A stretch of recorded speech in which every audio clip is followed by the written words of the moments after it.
track number 5 of technical sessions.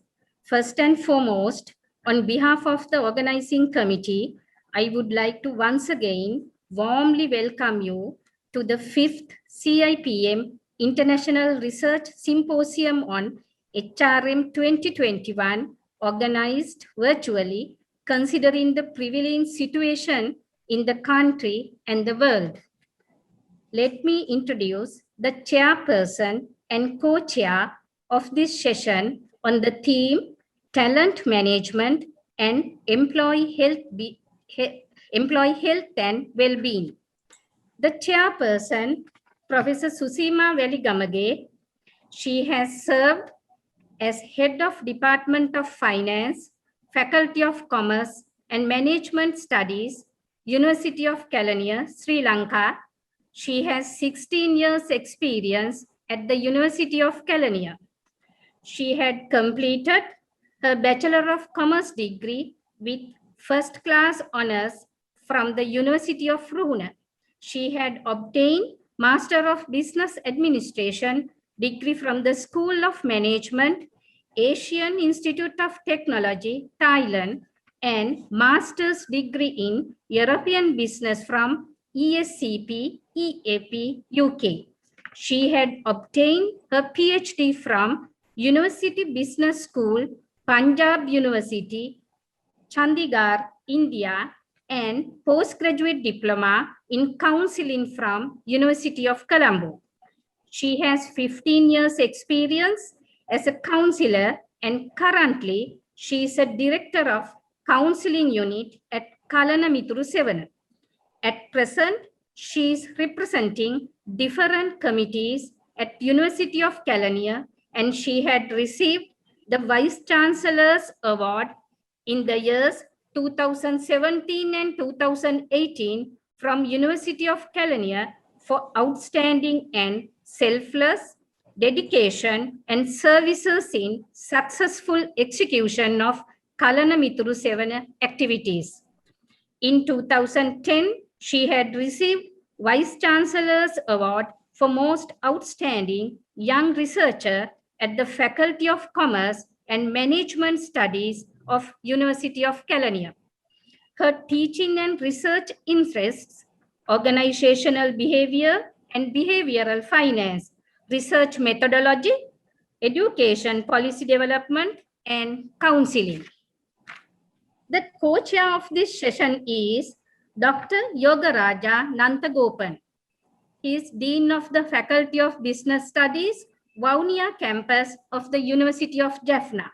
Dr. Yogaraja is the Senior Lecturer in Project Management at Vaunia campus of the University of Jaffna, having 18 years experience in teaching and consultancy in business and project management. His accomplished professional and consulting career reflects 15 years experience in organizational development, capacity building, small and medium enterprises development, strategic planning, and project management in private and non-governmental organizations. Dr. Yogaraja holds a PhD in management from the Bournemouth University in UK. He had received a Bachelor of Degree of Business Administration, specialization in Human Resource Management with second class upper division from University of Jaffna, and obtained Master of Business Administration degree from Rajarata University.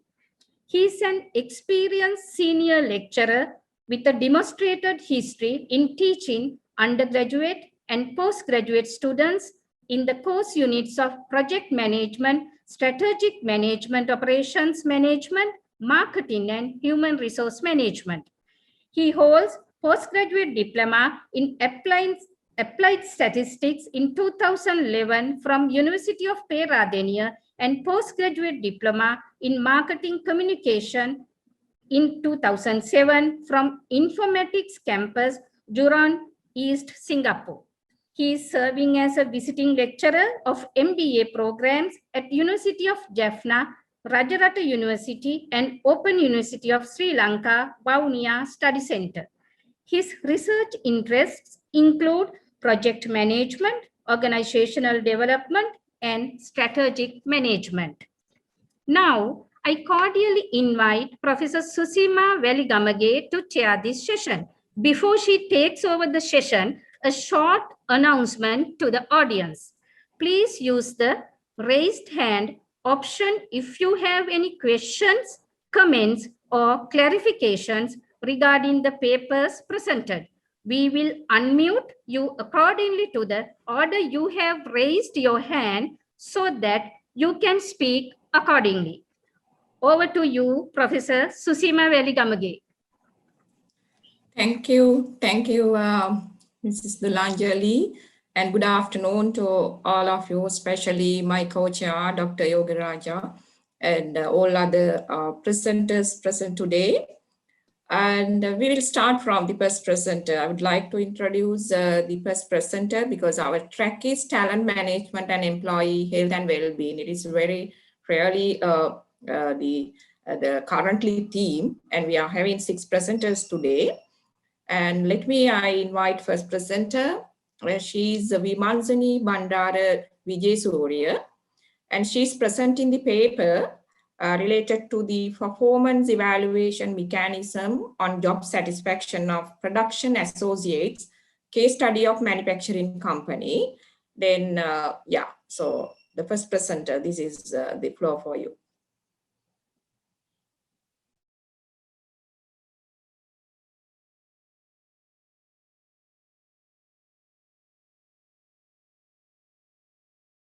Good afternoon, all of you, the chairperson, all guests, and all paper presenters. I am Vimansani Vijaysurya, a PQHRM graduate of the CIPM. This is a great opportunity to me have a chance to present my research paper in this symposium. Here you can see the topic of the research, the performance evaluation mechanism on job satisfaction of production associates. And this is a case study of a manufacturing company.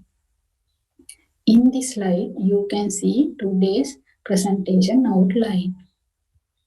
First of all, I would like to give brief introduction about the research topic. As we all know, most of the companies highly depends on human resource with specific knowledge, skills, and attitudes. Then, the performance evaluation comes to the business scenario. On other hand, there is no point of considering employees' level of competence if they are not satisfied with their job. Then the performance evaluation and job satisfaction link together. In this slide, you can see productivity rate was decreased in March and November. Apart from that, non-attendance rate, quality inflows, and production losses was increased in month of March and November. So you can see there is a seasonal deviation in month of performance evaluation conducted. So it is to clarify that this seasonal deviation displays any weak side and dissatisfaction of existing performance evaluation system. That's why this paper examines performance evaluation on job satisfaction of production associates of this company. This slide you can see some of literatures based on main variable of the study. Now I move to the methodology of the study. The study mainly used mixed methodology, which is a combination of qualitative and quantitative method. Then you can see the conceptual framework of the study. This conceptual framework visually displays main variables which performance evaluation as independent variable and job satisfaction as the independent variable. Sub-independent variables mainly selected based on situational analysis and the elements of performance evaluation introduced by Opath on 2009. On other hand, in this slide, you can see the main hypotheses of this research. Then I move to explain the population, sample and data collection method of the study. The target population of the study is 565 production associates working at Zone A and Zone B of the company. By using simple random sampling technique, selected 180 production associates only from 305 production associates in Zone A. This sample size statistically significant at confidence level of 95% and marginal error of 4.68. When talking about the data collection method, this study used both primary data and secondary data. Mainly, primary data helps to gather fresh idea and information from production associates and HR manager regarding to the research problem. And also the secondary data sources helps to justify those fresh findings. Then I move to the special part of the study, which is the data analysis. In this first table shows reliability statistic for 5 variables is 0.761, which is greater than the minimum congruent value of 0.7. It means the survey data is valid to continue this study further. Then second table shows the demographic data analysis of the sample. Descriptive data analysis shows by the table. According to the table 3, performance evaluation criteria, performance evaluation feedback, and performance evaluation method come under the scale type of 4, which is not agree. It means most of the production associates dissatisfied with the existing processes. When considering about the mean statistic of level of awareness, it is come under the scale type of neutral. With the 2.16 mean statistic, job satisfaction come under the scale type of agree. And this table shows these variables are positively skewed. When talking about the regression analysis, this model summary table shows R square value is 28%. It means 28% of variability of the dependent variable jointly explained by the selected independent variable. The multiple regression equation illustrates that the amount of each and every variables it make the impact on dependent variable. Here you can see the independent variables are positively affected to the independent variable. And also those variables are statistically significant at 0.05 and 0.1 level. Now I move to the correlation analysis. These 4 independent variables shows a moderate positive relationship with dependent variable. And also these variables are statistically significant at the level of 0.01. Apart from that, in this slide, you can see the hypothesis testing result. All the alternative hypotheses are accepted while rejecting the null hypothesis at the significant level of 0.01. It means performance evaluation criteria, performance evaluation feedback, performance evaluation method, and level of awareness effect on job satisfaction of the production associates. And this table shows the objective achievements of the study. Under the general objective, the study found that the performance evaluation practicing at the selected company makes significant positive impact on job satisfaction. The achievement of first two specific objectives displayed by the multiple regression equation, and it shows performance evaluation feedback most influence variable than on job satisfaction. Under the third specific objective, recommendation was made as the company should practice an employee-friendly and practical performance evaluation system. When talking about the further expansion of the research, while this study found the existing performance evaluation system affect to the company KPIs, it is better expand this research by covering entire organization with 565 production associates and with including more individual variables. And this is the end of my presentation. At the end of my presentation, I believe you get new information about performance evaluation and job satisfaction. So, thank you all for your kind cooperation.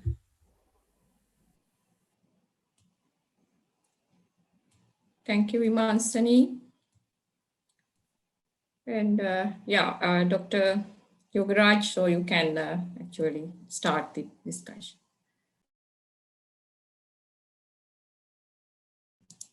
You are unmute. You have to unmute. Yeah, sorry.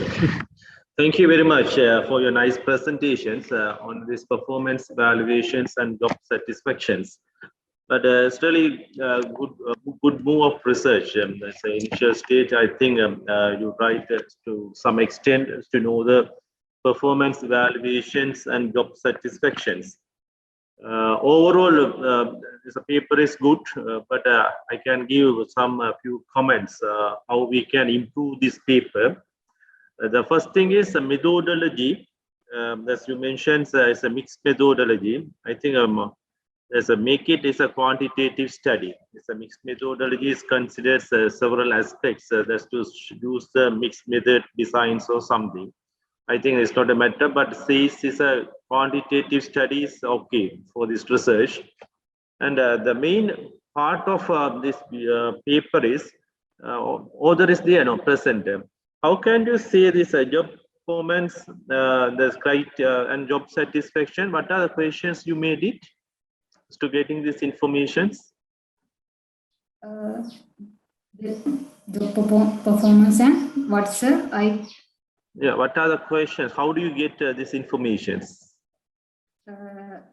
I gave the questionnaire with regarding the questions with the independent variables, and I hand over the respondents, which my sample size is 180 production associates, and most of the questions with Likert scale type of questions.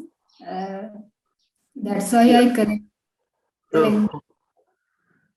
Okay, yeah, thank you. What I want is, for example, if you say there's a job performance, your measure evaluation of job performance, evaluation mechanisms, for example, there's a evaluation criteria, and also you mentioned feedback you are getting, and awareness. Sometimes it cannot be said straightly related with the job performance. For example, some employees, they don't know what is exactly the job performance, job criterion system, and we can't say straightly this is connected with the job performance. Sometimes you can straightly, the next question is their satisfaction with the performance mechanisms. What is the evaluation system they maintain? Whether we can see only they are satisfied of it. This may lead sometimes to the job performance is the next aspect. So the main part is how do you ask this question is the main part to say this.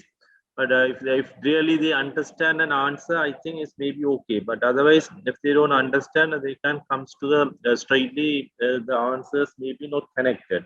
That is a part. But if you want to try in a good way, And there's a little loop whether it is straightly related. It's a very big question. Another most important what you can do is your originality.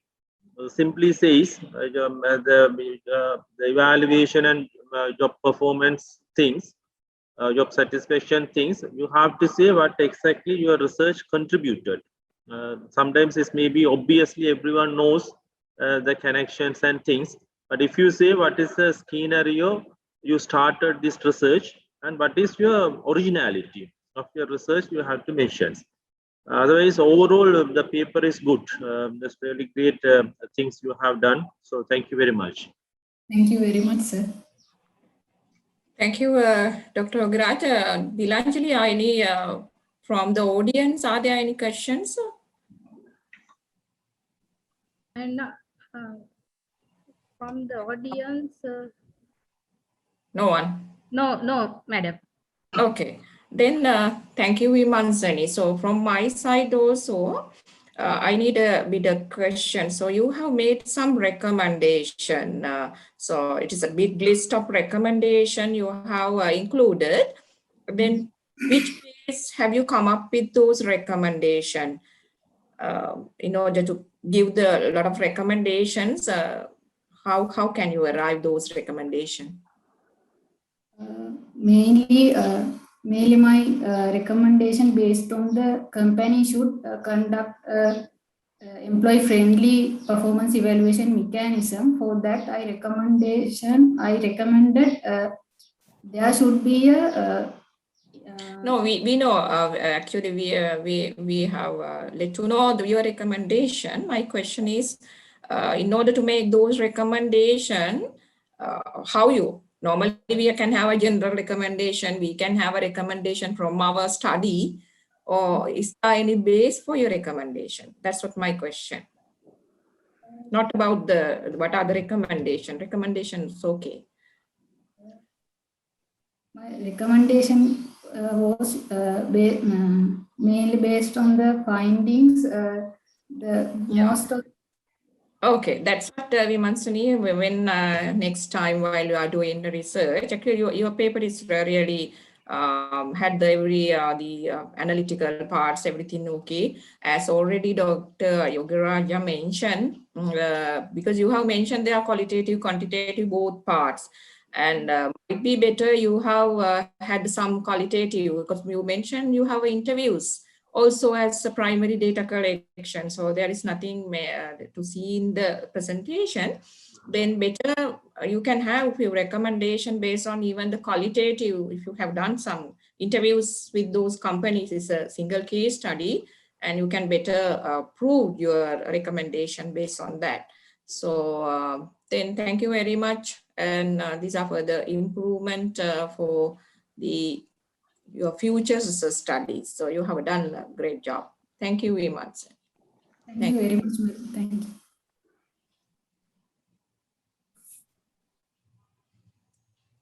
Shall we invite the second presenter? Right, so I would like to invite second presenter. There are two presenters, the joint paper by the R.S. Veeraratna and W.S.D. Somawardhana. They are the authors, and they are talking about the impression of COVID-19 pandemic influence with training on operative stimulus in ABC Electricity Company. So we look at their presentation.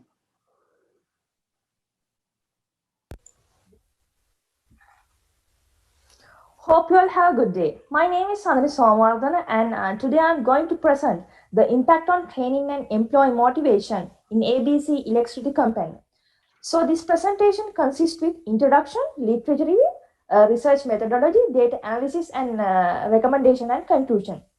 Moving on to the background of the study, World Training Magazine 2019 highlighted that regarding to the world investment in employee training emphasized 84% of employees whom belongs to the top performing company granted sufficient amount of professional training, while employee development and retention statistic emphasize that 94 of employees assure to stay with their companies in long term if the companies invested them for them to provide training in developing their skills and attitudes, knowledge, and so on. And perhaps it seems that training is an essential element to achieving organizational goals. And as per the World Trading Magazine 2019, signifies that 82% of worldwide company use LMS as an employee training approach. However, due to COVID-19 pandemic or the outbreak, employee trainings shift towards new level, whereas it strategically move from the instructor-led training into the virtual instructor-led training phenomena. And as per the Competia Workforce and Learning Trend 2020 highlighted that majority of responded, it means 58% of responded preferred personalized and adaptive learning, while 31 chosen gamification as an emerging technology that used to that can be used to provide employee training and development training programs.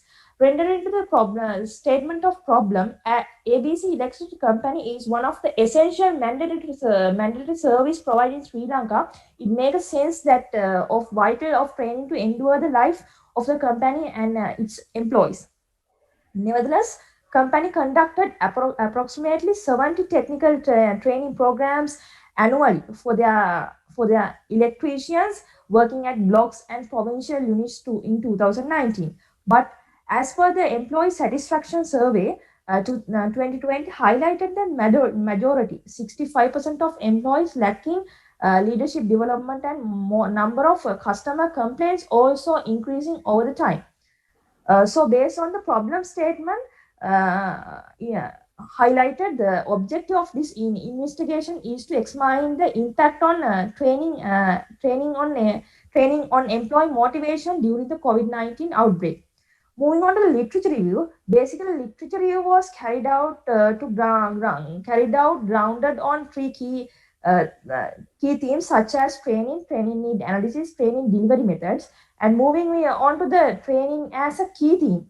We can identify different scholars or the different researchers explain differently on this topic, whereas we can extract those explanations as training is ongoing, development of attitudes, knowledge, and skills of employees that essential to perform tasks, and training need analysis, training method, training need training evaluation are directly linked to obtaining desired result of organization.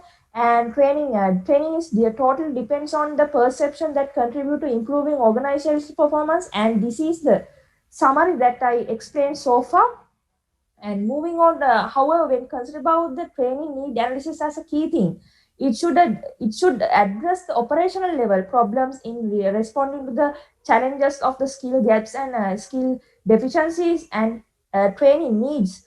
Analysis help to recognize the success of training in advance. Consequently, consider about the training delivery methods. There are so many methods that used to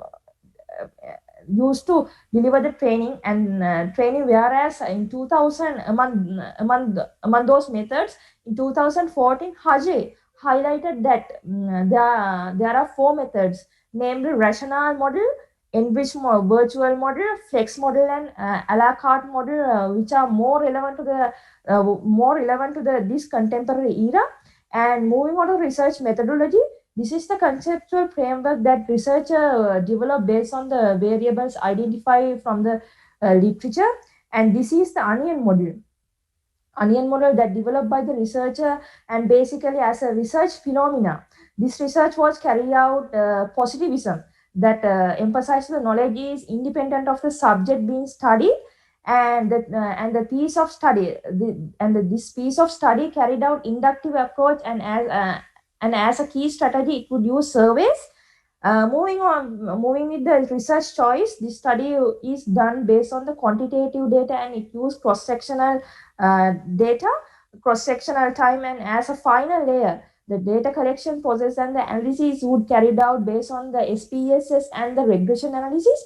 And moving on to the data analysis, focus on the reliability analysis of all the variables where it is highlighted that they are up to standard. And moving on to demographic factor analysis, basically it comprises with 5 elements such as the distribution of age, marital status, educational level, level of experience, and level of job status. And when focused on the age distribution, majority of total population belongs to 30 to 45, and most of them are married. Perhaps majority of employees completed up to GCC advanced level and having working experience up to 3 to 6 years. And however, majority of employees, respondents, working as electricians whom belongs to the permanent cadre of this organization. So by summarizing the descriptive statistic, most of the variables were greater than the median except the training evaluation method, which means that majority of samples strongly agree on given statements, and training delivery methods has a large standard deviation, while the training need analysis has a lower spread of responses.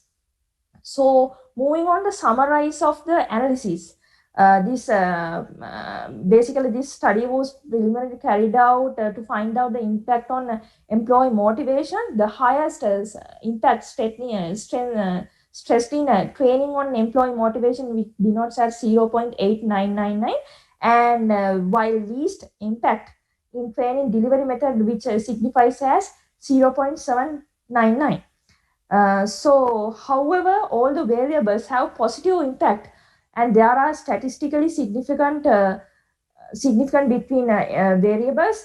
As you see, this is the best fit line for training and training delivery methods on employee motivation. And meantime, we can accept the alternative hypothesis, which signifies as there is an impact on employee training and employee motivation.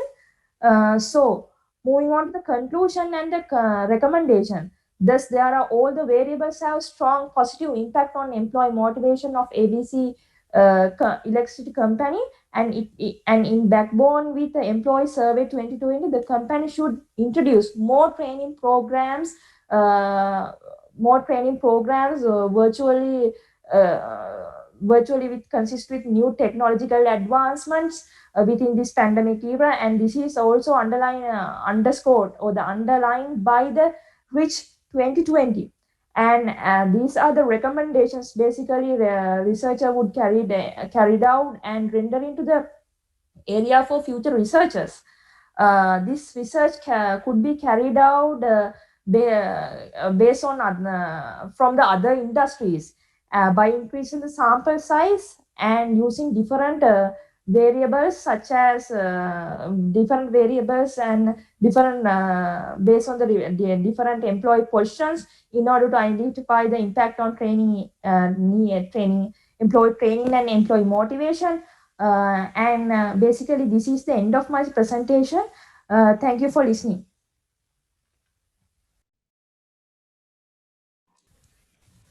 Thank you, Somratna.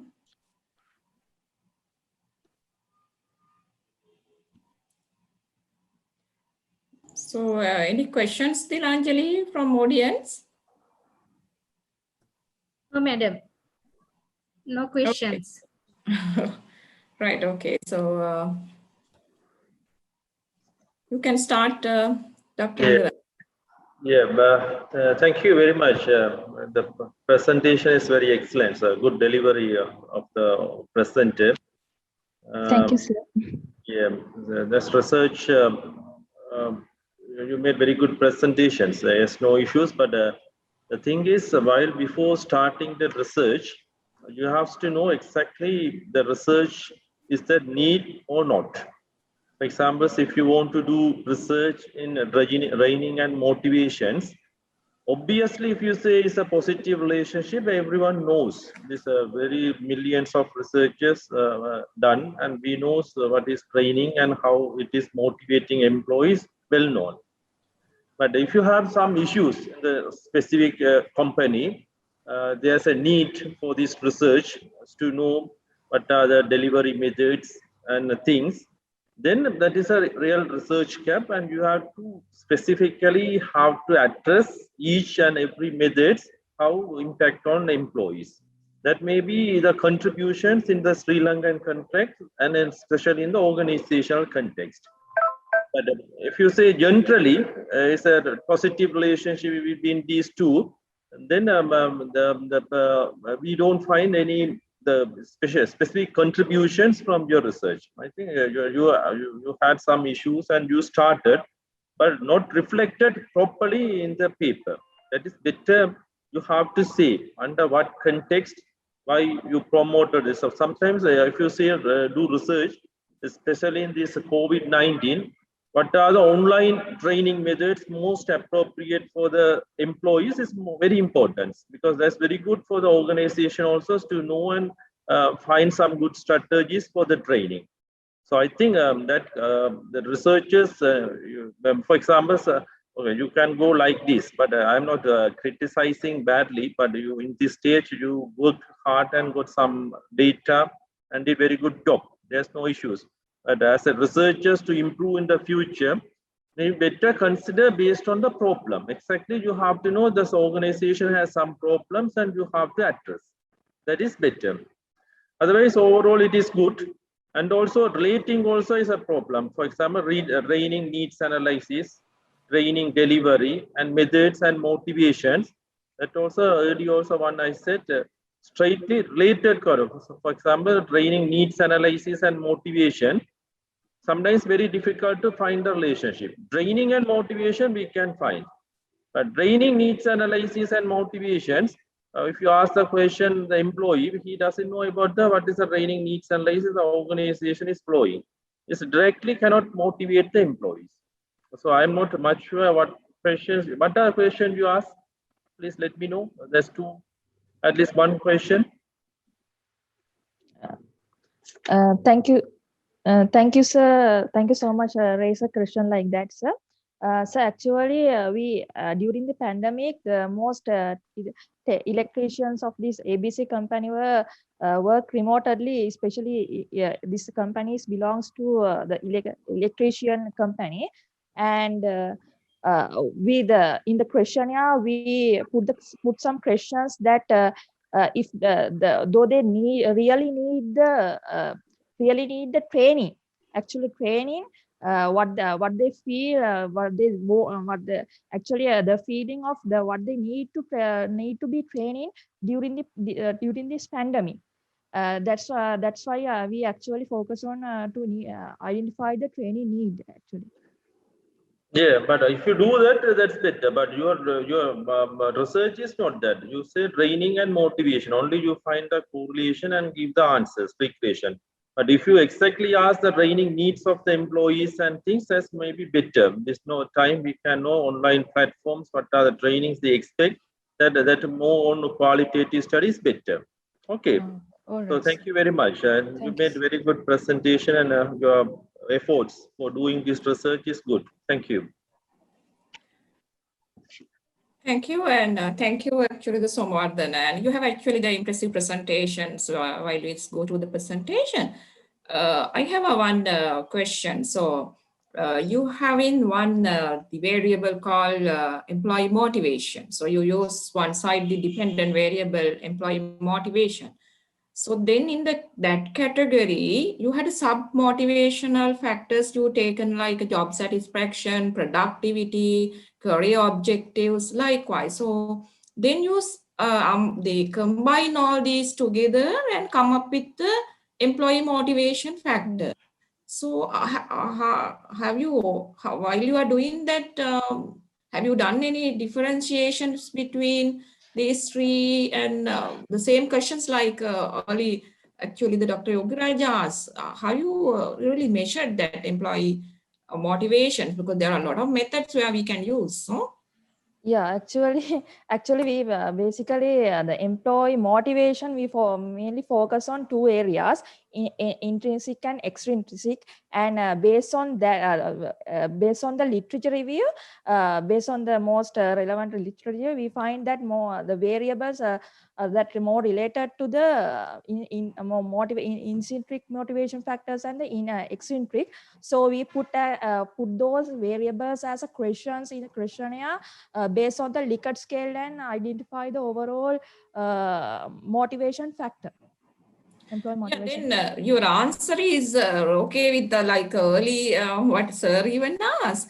But when it's come to you and we'll see your conceptual framework, same thing. Like okay, employee motivation. There are two kind of motivation. That's the way you have might be the standard questionnaire, and you little bit change and ask. But when it's come to your conceptual framework, it shows like early employee training need analysis. Likewise, motivation throughout the productivity, motivation throughout these job satisfactions. Likewise, what you have measured. So it's a little bit misleading. Sometimes the insight what really you have. I have a little bit recommendations for you, Somaratna, for your future work. Actually, you have done the good what you try to approach to understand the background and also the problem. So because of this pandemic situations, it's related to your company. But it's come to the analysis part, you have to be a little bit more strong. And even though you have done the literature properly, you have present, but the scope or your strength of your research is a little bit minimizing from your analysis what you have shown, no? Then better in next time while you are preparing this one, focus on the analysis also, because that is the way we can show it to the others what we have done, and these are the findings. Based on that, we come in up with the conclusion. So a little bit think on emphasizing the analysis part and the way we can present those to the readers and to the show what we have done, and to reflect those things. Little bit you have to think on that. Somvardhana. Other things actually good then. Thank you. All right, ma'am. Thank you so much. Thank you. All right.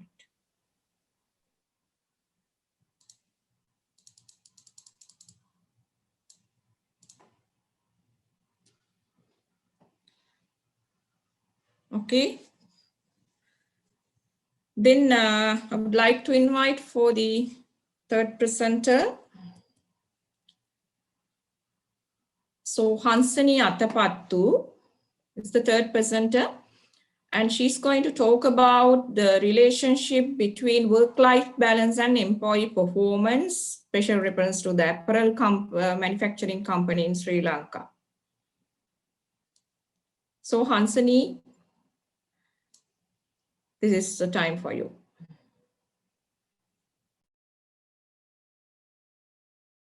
Good afternoon, all. I'm Hansani Atapattu. I'm a PQHRM graduate of CIPM. My article is about the relationship between work-life balance and employee performance of an apparel manufacturing company in Sri Lanka. To give you all an introduction about the article, nowadays organizations are operating in a dynamic and competitive environment. They need to create and sustain a competitive advantage if they want to survive and grow in the industry. Various studies have concluded that organizations' human resources can be a significant source of competitive advantage. However, performance can be significantly hampered by work-life balance. Therefore, the study analyzes the factors affecting work-life balance and its impact on employee performance. Work-life balance.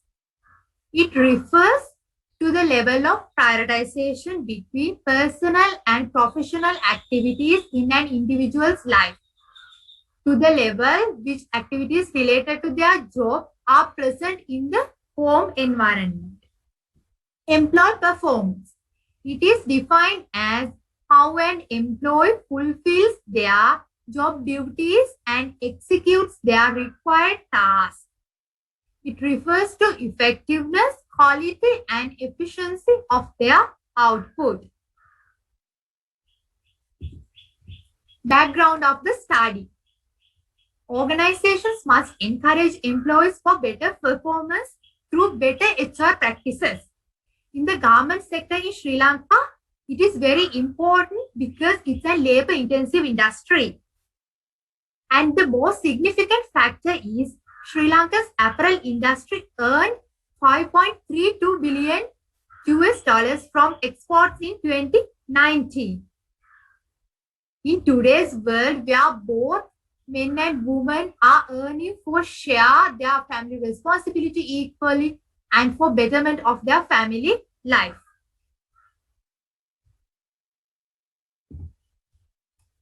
But in the apparel sector, we can see a majority of working women are stretching themselves to discharge their roles at the company and home.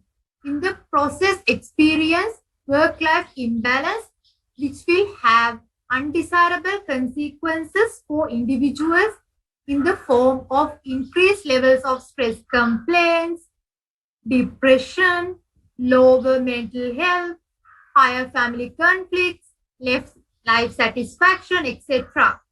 As well as for the organizations such as decreased job satisfaction, increased absenteeism, reduce the organizational commitment, reduce productivity, employee disengagement, and high turnover in tension. It was a problem created in the factory. Now we'll into the research design. I have selected mixed methodology to the research. It means it's a collection of both quantitative and qualitative studies. And as an instrument, I have used survey questionnaires and interviews. For this study, the population was composed of all machine operators working in the apparel company. There are 148 machine operators employed in the organization who will be considered as the population. And the sample size is determined as 107 based on the calculation for a general population and 90% confidence level and 5% of standard margin error. The conceptual framework of the study is the independent variables are work-family conflicts, job satisfaction, working environment, and job stress. And the dependent variable is employee performance. By using SPSS 25, I have done the data analysis and the questionnaire was proved its validity by recording a compact alpha value of 0.774. And in the mean values of dependent and independent variables, employee performance is having the highest mean value of 4.8980 and the lowest mean value was recorded for working environment and it was 3.8025. And this was the hypothesis I developed for my study. In the first scenario, the Pearson correlation between work-family conflicts and employee performance is 0.830. At this point, the value is greater than 0.7. Therefore, there is a significant, strong positive relationship between work-family conflicts and employee performance. And in this scenario, the alternative hypothesis is accepted. And the second scenario is the Pearson correlation between job satisfaction and employee performance. The value was 0.686. And there is a moderate positive relationship between the two variables. In the third scenario, the Pearson correlation for job stress and employee performance is 0.598. And it also shows there a moderate positive relationship between the two variables. And in the final scenario, the Pearson correlation between working environment and employee performance is minus 0.062, and it implies that there is a weak negative relationship between two variables. Therefore, there is no significant relationship between working environment and employee performance. Thus, the null hypothesis is accepted. When I'm talking about the demographic analysis of my research, it is very significant that the statistics shows 90%, 91 are female workers and 16 are male workers, which shows 85% of women working in the garment factories is a high percentage compared to men. Majority of the respondents are in the age from 35 to 45 years, which consists of 45% of the total population. A vast bit of the respondents are married with a total of 63%. Many of the children are in the age range from 5 to 12 years. That means 33%. It shows that the women who are working in this garment factory are having a lot in their head in terms of family work. And the regression analysis shows that the R value is 86.9 and the R square value is 75.6. Considering the R square value, it shows the goodness of the fit of the regression model. That implies over 75% of the variance in the dependent variable can be explained by this regression model. And there is an uncovered 25% which were not tested through this research, and it is open for future research opportunities.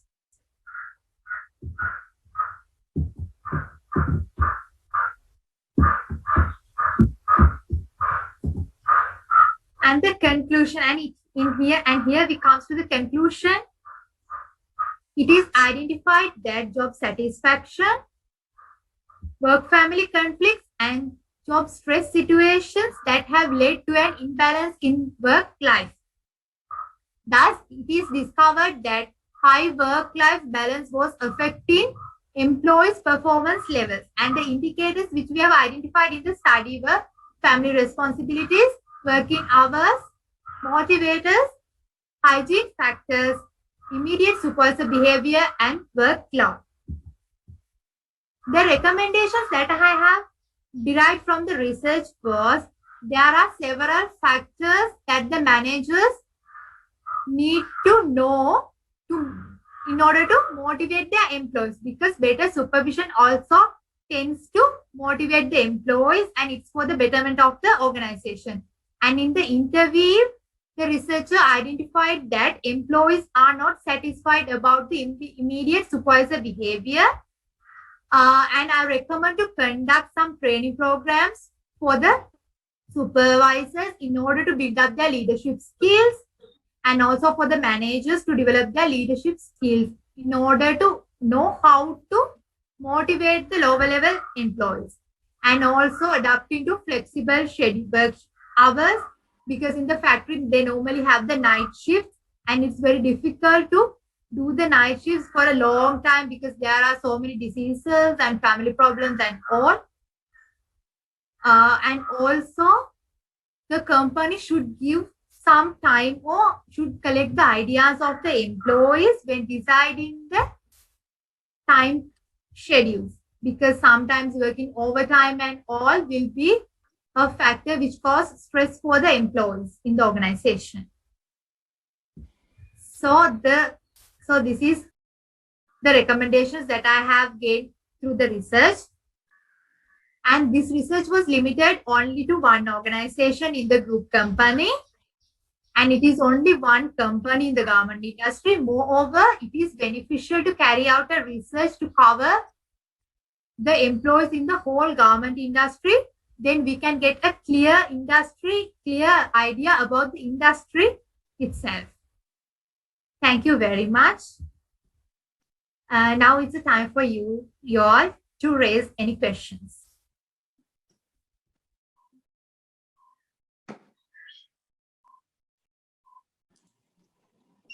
Thank you, Hansani. And any questions from the audience? Actually, you can have any suggestions or the improvements anyone can suggest from the audience. It's also important for the researcher.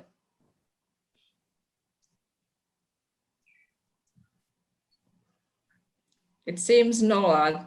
No questions. Actually, okay. Then I would like to start from the Atapattu. Could you please explain, because into your title it says this work-life balance and employee performance. In order to measure the work-life balance, you have used several variables. So have you selected those variables based on what? Yes, madam. After doing the literature review only, I got those variables, and also I've been doing the problem statement. I did an interview with the assistant manager, and from her also I got the points which caused the problem, and what are the negative points in the company, and what are the weaknesses of the HR department. And by considering all those factors only, I selected the variables. Okay, because you have selected 4 more variables like a work in family conflict, job satisfaction, so work in environment, job stress. Those are a little bit a different point of view while we are coming up to the measuring those things. Then finally you come up with the work-life balance in order to come. So my second question, you have mentioned in your presentation your data are reliable and valid, and you have calculated the convex alpha like a 0.774. That's why you are claiming these are valid. So how did you calculate and come up with this 0.774 based on what is that 0.774? Madam, that was the Cronbach alpha value for the 4 variables which I have. 4 variables. Yeah. 4 variables where you look at work, family conflict, job satisfaction, working all together? Yeah. Yeah, all together. Okay, then I have a suggestions for you. Normally, then you all put all these questions together and you calculated the work-life balance scale, convex alpha. Normally, you have to show that your other skills, because how can we see whether you have seen in your research, your working environment is having the negative effect and it's having something, not working environment with the performance. So it might be impacted while you calculating and summing up all these things, all these questions.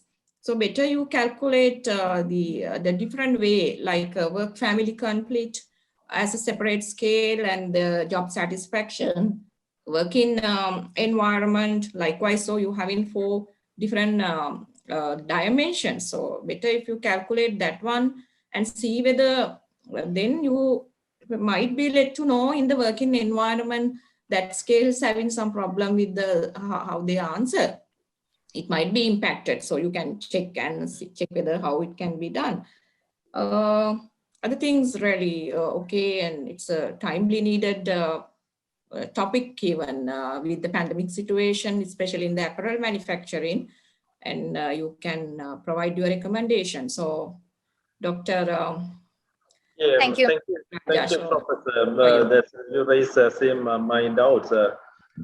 Very good. This topic is really needed in Sri Lankan apparel industry. We have to know about work-life balance and also the performance.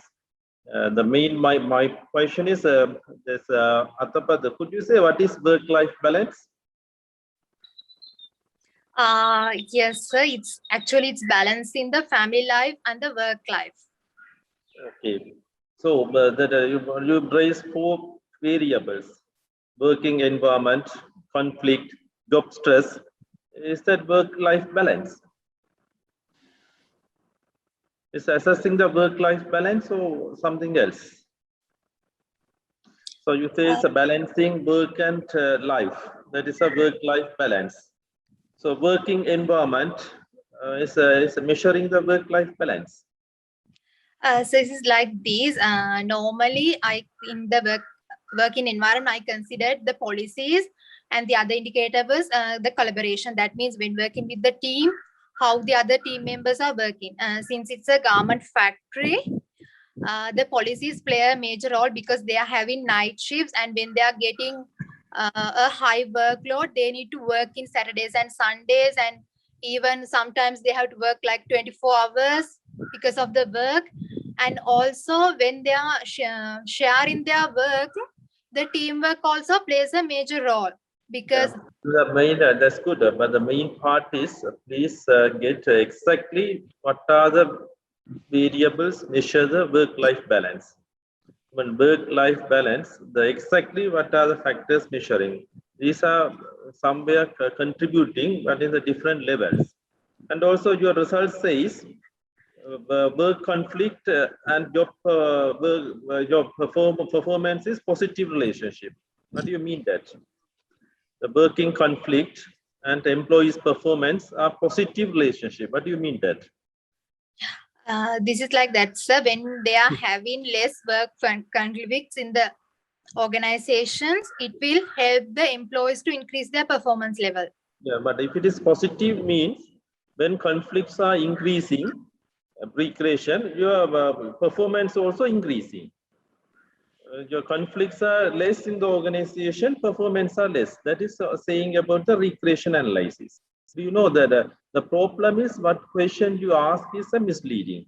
That's the reason you raised the very good background and problems, raise it.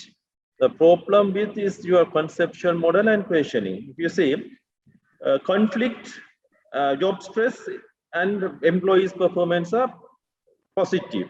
Stress is going up and up, employees' performance are increasing. That's the reasons of recreation analysis, saying the effect of one factor with another. So you see, there should be the other way around, no, at the bottom. If it is a conflict is going up, then performance should go down, no? That is normally theory says, no? So the reason is the questions you raised is the problem sometimes misunderstood by the people. That makes the results getting weaker. But you work very hard, I know that. But the way of the questions raised and things is a problem. Understand what I'm saying? Yes, sir. Yeah, that's a problem. But because the conceptual model questionnaire is misleading. That's professor also raised this one. He appreciated even though, but I am also appreciating your works. But the mistake is this. But you worked in a very good background. You started that research. Okay, thank you. Thank you, sir. Thank you, Attapattu. Actually, these are for your future, and you are still a beginner, and you can get these things. And especially think on this conceptual framework while we are framing, because we use. That's why I even asked the question how you form your conceptual framework with these 4 variables. Then you mentioned that you have talked with these your supervisors also, and so. And then because these are different concepts. So you have to keep in mind what we really measure, like a work-life balance. So then that's why it's a contradictory views. Might be you even didn't notice, no? And might be the question you ask might be having some way of trend. That's why you got those answers. Better to clear out those things from your side also while you are writing the paper, then to enhance your writing and the presenting of the analysis. Thank you, Atapat. Thank you.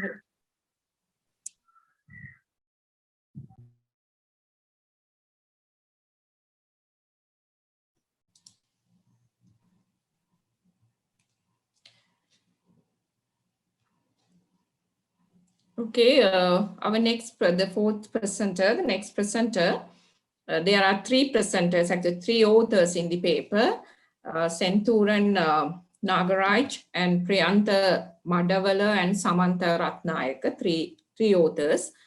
And the paper based on an empirical study of the factors affecting employees' performance at ABC group of companies. So let's look at their presentation.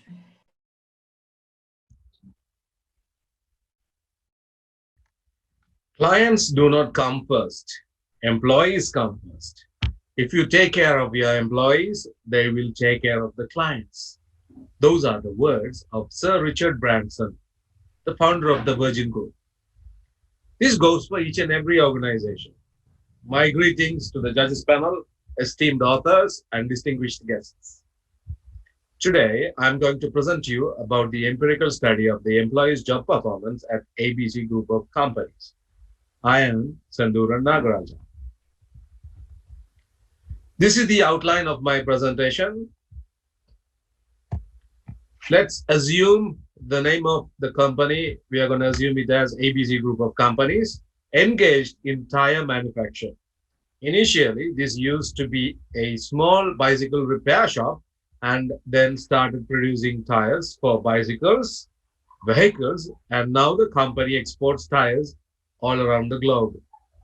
There was just one employee during the beginning, and now the company has given employment to 320 employees. So, why this research has been done? What was the problem? Late attendance from the executive and from the floor level employees. Since the year 2013, it had consistency and increased higher in 2018 and 2019. Labor turnover from 2% to 7% in 2019 compared with 2018. Increase in grievance of the employees and no channel to resolve these issues. The 5-year goal, which was set in 2015, was not achieved in 2019 to increase production from 10% to 40% from 2015 to 2019, respectively. The employees are not engaged with the management and management decisions. Customer complaints have increased regarding the quality of the tires manufactured. 20 customer complaints reported in the year 2018 and 36 customer complaints in the year 2019. The management organized 3 trainings in quality, production, and after-sales service in the year 2019. Only 50% of the employees participated in these trainings. Therefore, we conducted the research to identify the factors affecting the job performance at ABC Group of Companies. Our research questions were: what significant relationship do rewards have with job performance of the employees in ABC Group of Companies? What significant relationship do trainings have with employees' job performance in ABC Group of Companies? What significant relationship does motivation have with employees' job performance in ABC Group of Companies? What significant relationship do leadership styles have with employees' job performance in ABC Group of Companies? Drawing your attention to our objectives of the research. Our general objective was to identify the factors associating with the job performance of the employees of ABC Group of Companies. To achieve our general objective, we set a specific objective, is to analyze the relationship between rewards, trainings, motivation, and leadership style with employee job performance. Our population was 320. Proportionate stratified sampling technique was used, and our sample size was 80 among executives and non-executives. Quantitative and qualitative research methodology adapted, and data was gathered through personal interviews by utilizing a questionnaire. Further secondary data was gathered through reference books, journals, and company annual reports. Finally, data was analyzed using Microsoft Excel and SPSS softwares. On this slide, you can see our conceptual framework, and factors taken into consideration were rewards, trainings, motivation, and leadership style on employee performance. This is our research hypothesis. Moving on to the results and discussion part. So, firstly, let's focus on the demographic information. As I have mentioned before, our sample size was 80. However, due to the COVID-19 pandemic, the respondent percentage stood at 75. As you can see in figure 1, 95% were males and the rest were females. According to figure 2, the majority of the employees were at the age of 36 to 40 years old, which covered 32% of the total population, whereas the least number of the category reported under the age group of less than 25 years. Figure 3 and 4 show the level of education and the civil status of the sample. 44% of the employees have GCE advanced level as their only qualification. This was followed by diploma, degree, and professional qualifications. Married employees were 67%, whereas unmarried were 25%. Figure 5 demonstrates the year of the service of employees. The number of years, to be specific. As you can see, majority of the employees had 10 to 20 years of service. About 12% of employees have more than 20 years of service, whereas 10% of our employees had less than 5 years. As shown in figure 6, 92% of the employees were non-executive, while 8% of the employees were executive. Table 2 describes the salary ranges received by the employees of ABC group of companies. 3 employees had been received the lowest salary, which ranged from 13,500 to 25,000 Sri Lankan rupees. It represented the 5% of the sample population. Nearly 23% of employees earned more than 55,000 rupees. However, the maximum number of employees, 16 respondents out of 60, had received salaries ranged from 45,000 to 55,000 Sri Lankan rupees. Moreover, 15 respondents had received the salary range from 25,000 to 35,000 Sri Lankan rupees, whilst 20% of employees had received 35,000 to 45,000 Sri Lankan rupees. Considering the relationship between rewards, trainings, motivation, and leadership with the employee performance, as you can see from this slide, rewards has moderate association with the employee performance of ABC group of companies and statistically significant effect of rewards on employee job performance, and low strength between the rewards and employee relationship. Existing training practices of the ABC group of companies has low relationship with employee performances and no statistically significant relationship between trainings and employee job performance.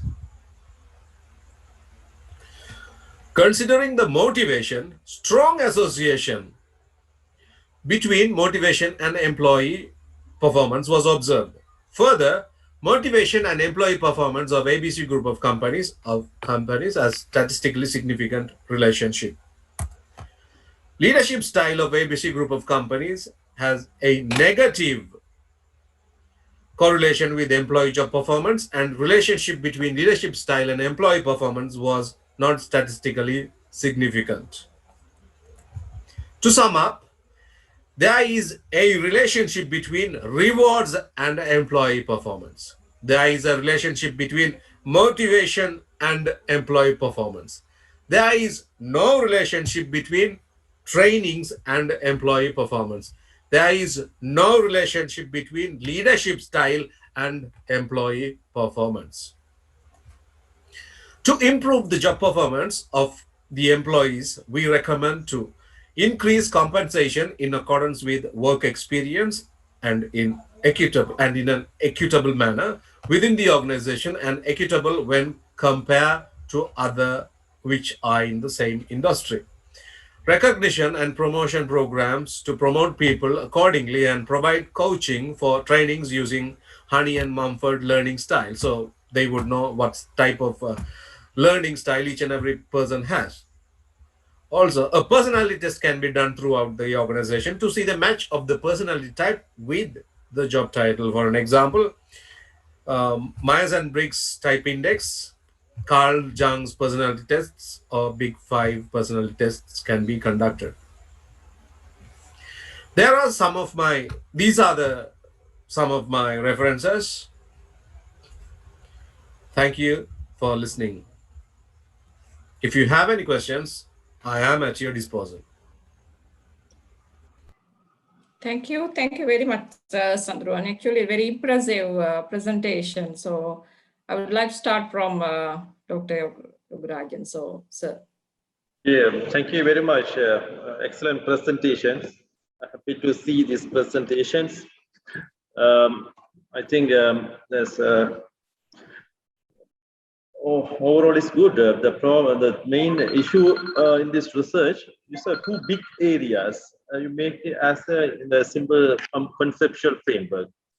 For example, if researchers they want to study in depth, we have to narrow down their researches. For example, employment rewards is one area, training is another area, motivation is another big area, and leadership styles are another big researches are going on areas. So you took everything is one and find the relationship employees performance. So that's I'm not saying it's a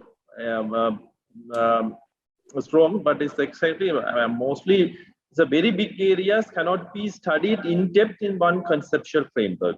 So that is a problem. If you look at, for example, you say leadership styles. Leadership styles inside there are a number of leadership styles. You can find 5, 10, nearly 10 leadership styles, or you can take very important transactional transformational leaderships are there. But generally, if you ask leadership styles and job performance, then how can I get the answer? For example, leadership styles differing. Listen, within the organization is differing. So how can you get this information? You only can, I think, for this general, very big topics, you can only ask the staff leadership and employees performance, not leadership styles and employees performance. Isn't it, Mr. Senthuran? You are right. Yes. Yeah, you can only because this is a very big area. If you want to take leadership and everything joined together, you will ask 2 or 3 questions about the employees. What is your leader? What is the leadership is existing, whether it's good or bad, and how it impacts on performance. That's a very simple answer. Only you can get it. Can't say leadership styles and employees performance is wrong.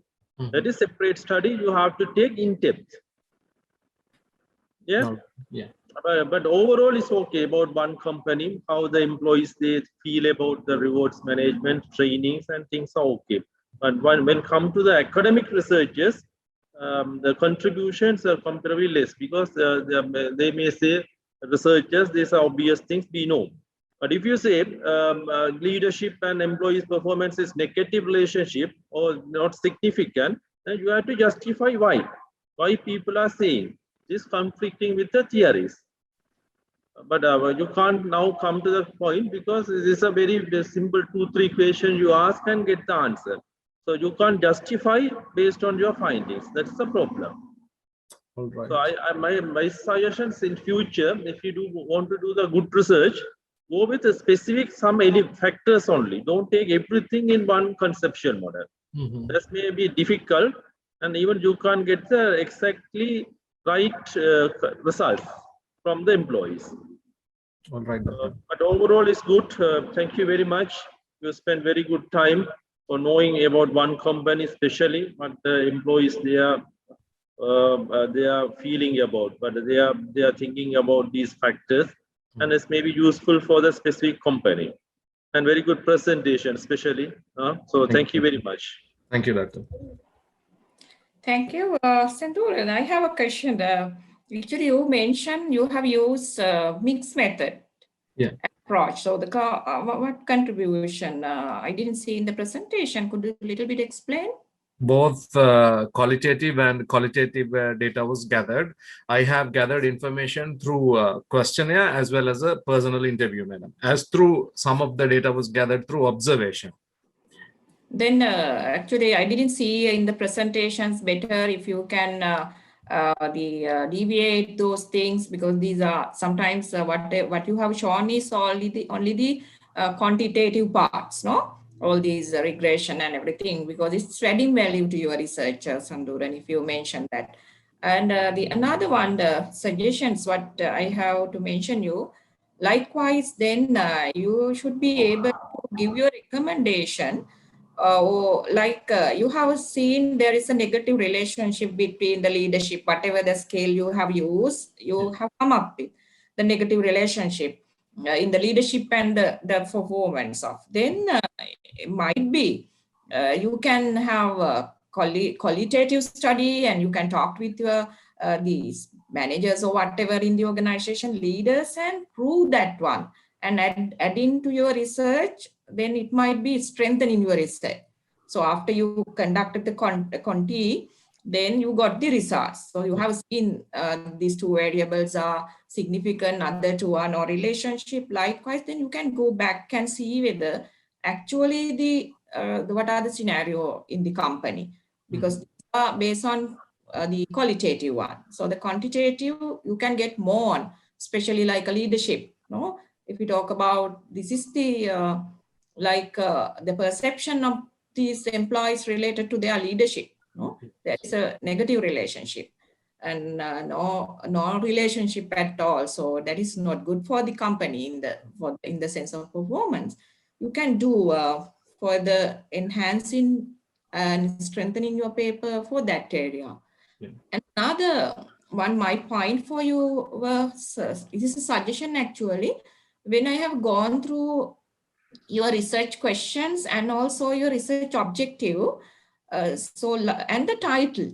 So if the title it says like you're doing some one, the empirical, the analysis, like the in-depth analysis, but when it's come to your question identification and especially the objective, little bit you have to provide strong justification. So it's like how to say, in title, it's really the strength and a strong title for you.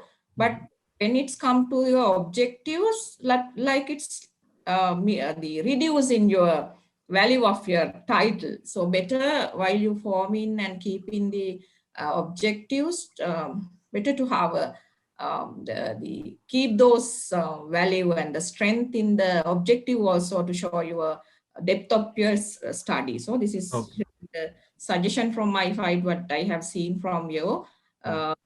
Likewise. So thank you, and really again, thank you very much. It's very impressive and excellent presentation you have. Thank you so much, madam. Thank you.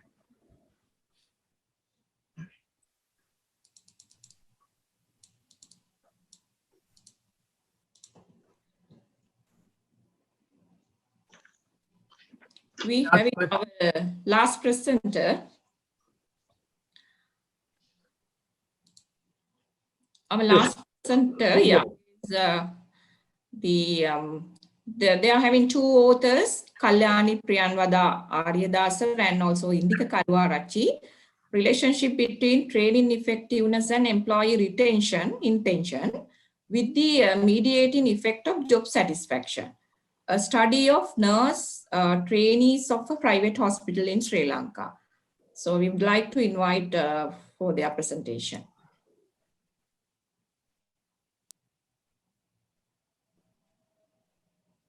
Hi everyone, I'm Kalani Kollure and I'm going to talk about the relationship between training effectiveness and employee retention intention with the mediating effect of job satisfaction. And this is a study that has been conducted with nurse trainees of a private hospital in Sri Lanka.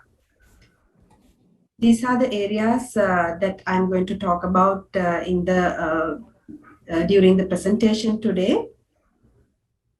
Employee retention has become a business priority in today's VUCA world, where sustainability of an organization in business is assured with the retention of well-trained employees. And employee turnover is associated with high costs and resources. Keeping aside the financial consequences in today's Tukaro conditions, not only the retention of skilled staff is important, but the development of a succession line is also equally vital in order to sustain in business. And one industry that is heavily affected with employee turnover is healthcare. And this is proven In the Health Leaders Media Nursing Excellence Survey in 2017, where 61% of nurse leaders in USA have named staff retention as one of their top concerns. Shortage of nurses and student nurses have paved way to a series of challenges to healthcare organizations because it directly affects quality of patient care and patient safety. And in this particular nurses training school, 60% of turnover was observed towards the third year of the course of the selected nursing school. This particular nurses training school offers a 3-year diploma, which is locally and internationally recognized. And upon successful completion of the diploma, the students are assured with employment with a comprehensive career succession plan as well. The justification of the study was to examine reasons leading to the prevalent issue of retention of nursing students, because there's a considerable investment that is involved, that is approximately 1.7 million per student over a span of 3 years. And the selected private hospital was very keen on the recommendations proposed through this research. And the findings and recommendations are going to be beneficial to both public and private sector hospitals in Sri Lanka and in the South Asian region as well, because this is a continuous problem that is being faced. And the findings and recommendations will shed a light in changing perceptions of nursing superiors, and when it comes to teaching methodologies, to adapting to mentorships, e-learnings, and to the usage of stimulations. The researcher also wanted to quantify the training constraint that is going beyond the concepts of investment on training, methodology, duration, and the size of training and its causal relationship with retention intention of the training participant. And there was already a research gap that was existing related to effective training being conceptualized as an antecedent of job satisfaction and retention intention, and job satisfaction being considered as a mediating factor between training effectiveness and retention intention of trainee nurses. And the researcher wanted to specifically be focused on the effect of job satisfaction on the relationship between training effectiveness and retention intention of student nurses in the Sri Lankan context, because there was no ample research done in this area. The objectives were to assess the impact of training effectiveness on the retention intention of nursing students and to determine the mediating effect of job satisfaction on the relationship between training effectiveness and retention intention of nursing students.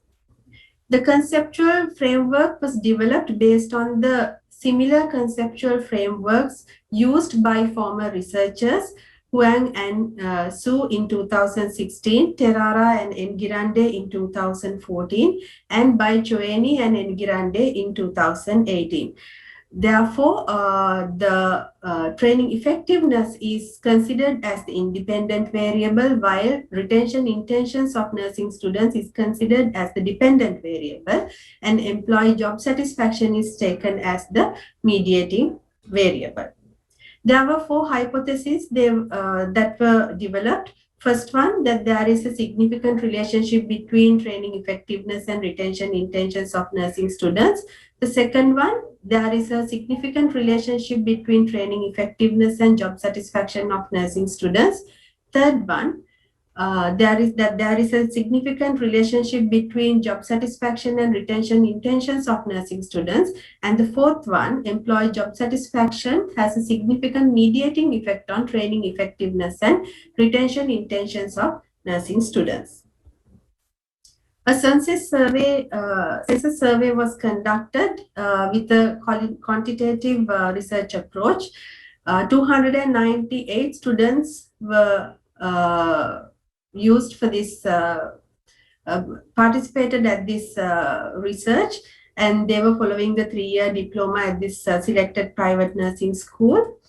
And questionnaires that have been already tested and validated by former researchers were used. and was measured on a 5-point Likert scale ranging from strongly disagree to strongly agree, along with a biographical questionnaire to understand the audience better. Descriptive statistics were used for demographic data in a summarized form.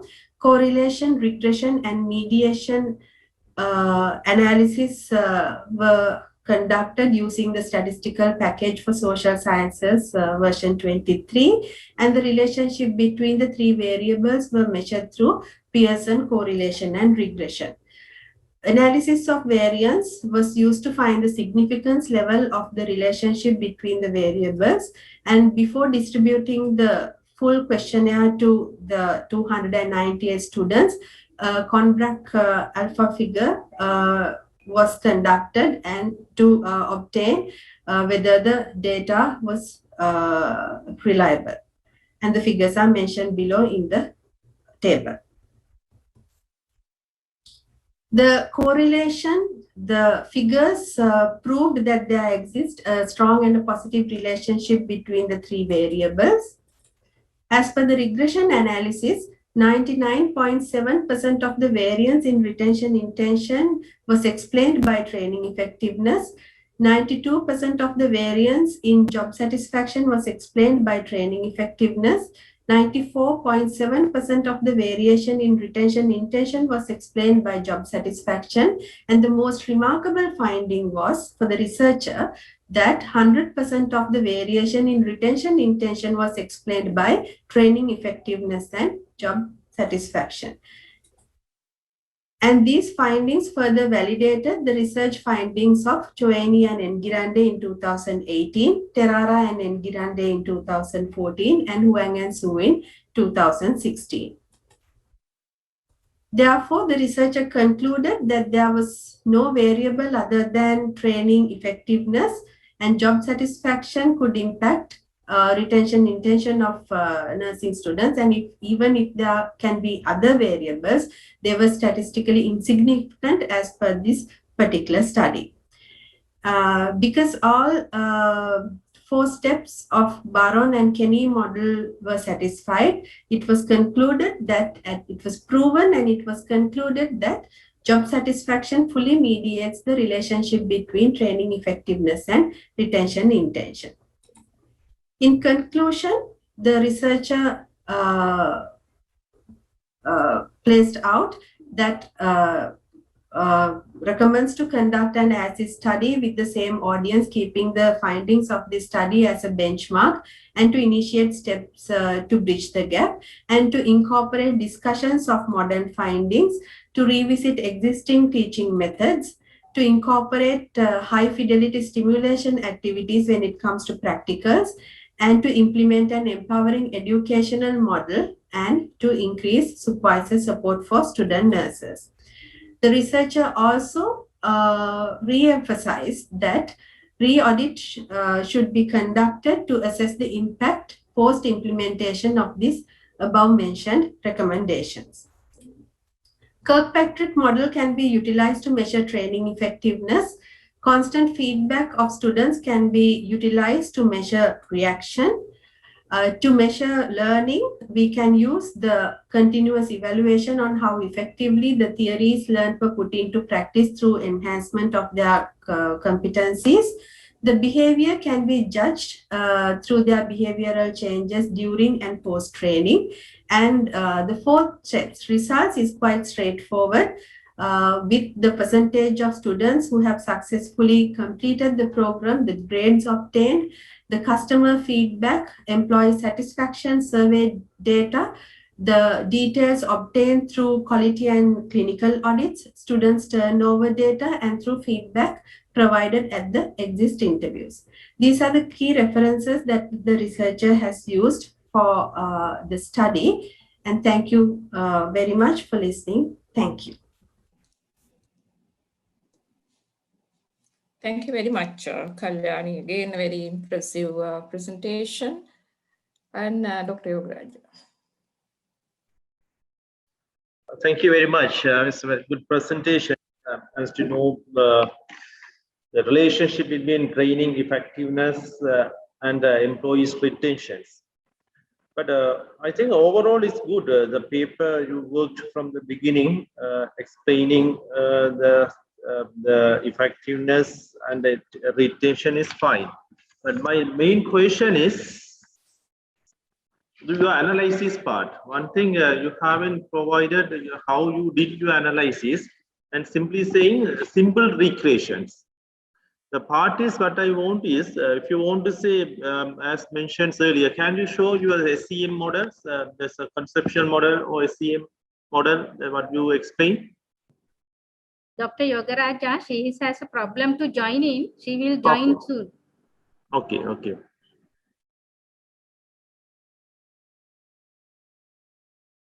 She has come back or still? No, she is trying to join, sir. Okay. I think, Professor, this is the last one, no? You mentioned.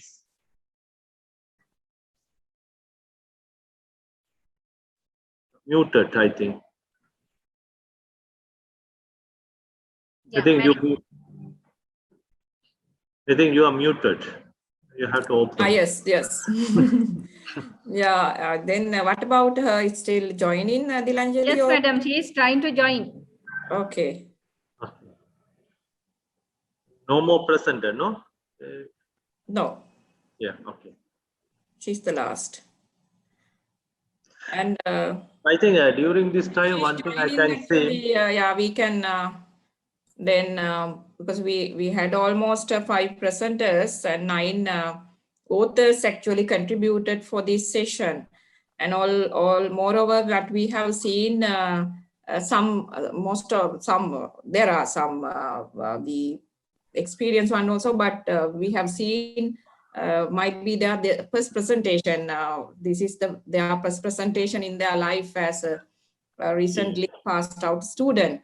So, however, we have to appreciate their effort, and they all have done good work, and from their capacity, the level is really okay. But further, you need to learn, and this is the beginning, and step by step, you are improving your presentation, improving your papers, everything you will improve. I'm talking about to the other members who have already presented. This is a good opportunity, and you have to take all these comments as a positive side, because not as a discouraging side, then positive side where we can improve further our paper and further our study.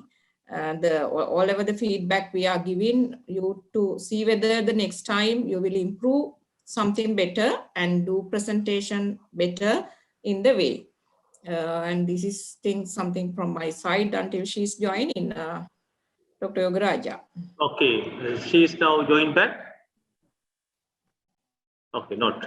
Okay, as Professor mentions, really I'm proud to see this first presentation. If it is this one, really excellent. All the authors, you made very excellent presentations. If it is the early career in the research, it's a really good job you have done, because starting even with some analysis you write is really good. But main thing you have to focus is your problem, your objectives, and your conceptual model. And also, there's a professor also mentioned it's a mixed methodology. Everyone you have used the mixed method, but actually, if you look at very deep on this, we have a very gentle three paradigms, methodologies. It's like a quantitative, qualitative, and third one is the mixed methodology. So if you go for the mixed methodology, you have to read very carefully. You have to explain the research designs there. If you say this mixed methodology, there are 4 very famous designs. It's an explanatory design, an exploratory design, sequential, and triangulations, and nested models. If you go say is a mixed method, is a very good writing you have to show. Don't say simply we have done interviews, observations, and questionnaires, and we don't explain those as a mixed method, because no explanations about the qualitative or other aspects. Only you all worked on the quantitative parts. So if it is so in the initial stage, it is good. Only claim as quantitative study, and give the findings. Otherwise, you start research and things are very good, very impressive, and keep on working. Then in future, you will be a very good researcher in Sri Lanka. I think that all the come back, no presenter. Now Last she's here. Yeah, come she back. came back to the screen, madam. Okay, the last presenter, only one suggestions, main thing. If you say these intervening factors, if you use it, definitely you have to do the advanced statistical analysis. We can't say based on single regressions, simple regression, for example, training and job satisfaction, then job satisfaction and retention, both the simple regression cannot be performed. It's like a very, if you go for this intervening, you have to go for the structural equation modeling or pathway analysis. You have to use it. This is little bit advanced statistical techniques, but your work is good.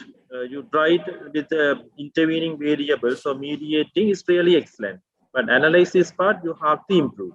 But otherwise, always I am very happy with all the papers, and thank you very much. Thank you, Dr. Yogaraja. I'm also having one suggestion for the last presenter, the Kalyani. Actually, really the impressive presentations and things what you have included, everything okay, fine. And better you, I have two suggestions. Better you have included your conceptual framework into your paper or to the presentations, the conceptual framework, because you have taken the training effectiveness. Of the training effectiveness, sometimes a little bit difficult for us to measure, and better to show how you measure those training effectiveness, and also you are having some mediating effect. Then better if you are having the conceptual framework there, it shows clearly you are having strength in your research. And also, as per the doctor, the Yogaraj mentioned, so you have to improve your analysis part, the findings and the analysis part further. Even in the paper, even you have to have a clear cut drop, more evidence-based analysis, not just rather writing down about the simply explanation with the evidence, with the statistical tables and so on. Those things better to improve those sections for the readers for the purpose. Other things, everything okay. Thank you. Thank you so much, madam. Kalani, oh, Kalani. Kalani.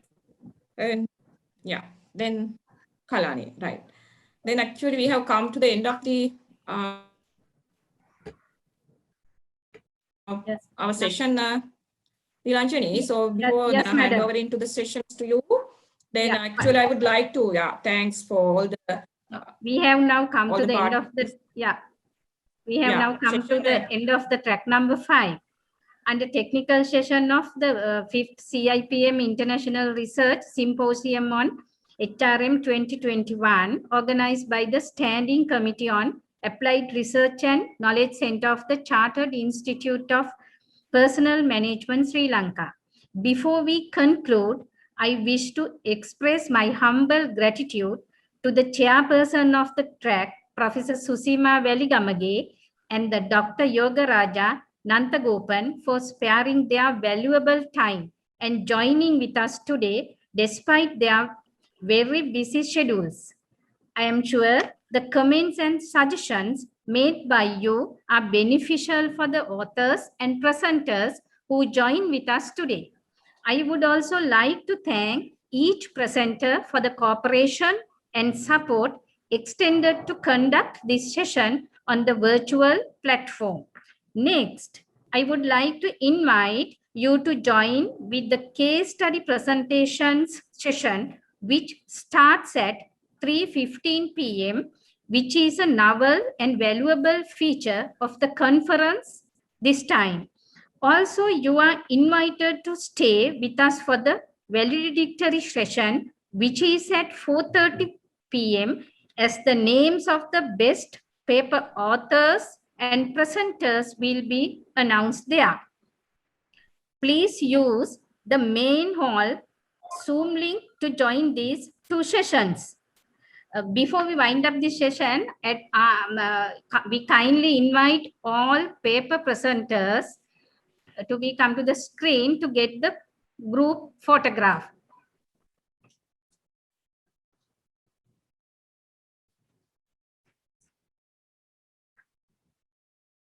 Okay, one more should come, no? Yes, all paper presenters, you are kindly invited to come to the screen to take a group photograph.